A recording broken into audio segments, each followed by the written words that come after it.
సూర్యుడు ఉదయించే వరకే చుక్కల యొక్క ప్రభావం ఆ ఆకాశంలో, జ్ఞానం కలిగే వరకే అహంకారం యొక్క ప్రభావం ఈ మనిషిలో.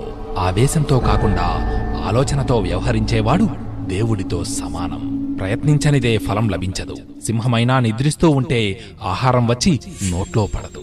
నీరు ఉంటే నారు మొలుస్తుంది, నీతి ఉంటే జాతి నిలుస్తుంది. అసాధ్యమన్న పదం కేవలం మూర్ఖుల నిఘంటువులో మాత్రమే కనిపిస్తుంది. బొగ్గుని మండుతున్నప్పుడు ముట్టుకుంటే చేయి కాలుతుంది, చల్లగా ఉన్నప్పుడు ముట్టుకుంటే చేయి నల్లబడుతుంది. అలాగే చెడ్డవానితో ఎలా ఉన్నా ముప్పే. మనం బాగా ఇష్టపడేవారు ఎక్కడుంటారో అదే మన ఇల్లు.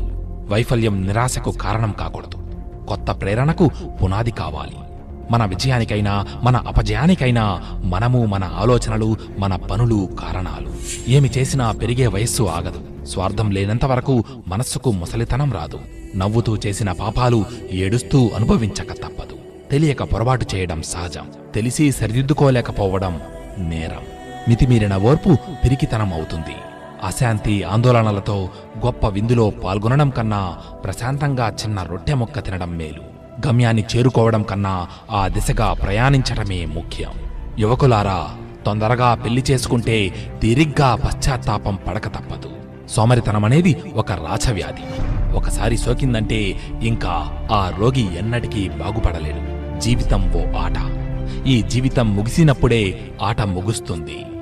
మిత్రమా, ఆఖరుగా ఒక్క మాట. ధైర్యం, పట్టుదల, ఆత్మవిశ్వాసం, ఈ మూడింటితోనే చాలామంది సామాన్యులు నాయకులవుతారు. ఇది